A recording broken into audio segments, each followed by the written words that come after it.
শ্রেণী পঞ্চম, বিষয় বিজ্ঞান, অধ্যায় 5, সংক্ষিপ্ত প্রশ্নোত্তর। 1. শক্তির 5টি রূপের নাম লেখো। উত্তর: শক্তির 5টি রূপের নাম হল বিদ্যুৎ শক্তি, যান্ত্রিক শক্তি, আলোক শক্তি, তাপ শক্তি, রাসায়নিক শক্তি। 2.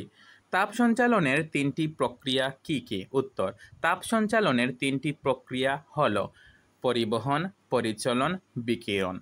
3. কিভাবে আলো সঞ্চালিত হয়? উত্তর: আলো বিকিরণ পদ্ধতিতে সঞ্চালিত হয়। কঠিন, তরল এবং বায়বীয় মাধ্যম ছাড়াই আলো সঞ্চালিত হতে পারে। 4. পরমাণু কি? উত্তর: অণুর ক্ষুদ্রতম অংশকে পরমাণু বলে। 5. গিটার বাজানো হলে কোন ধরনের শক্তি উৎপন্ন হয়? উত্তর: গিটার বাজানো হলে শব্দ শক্তি উৎপন্ন হয়। প্রিয় শিক্ষার্থীরা, এগুলো তোমরা একটি খাতায় সুন্দর করে নোট করে নেবে, তারপর শেখার এবং না দেখে লেখার চেষ্টা করবে। ধন্যবাদ সবাইকে।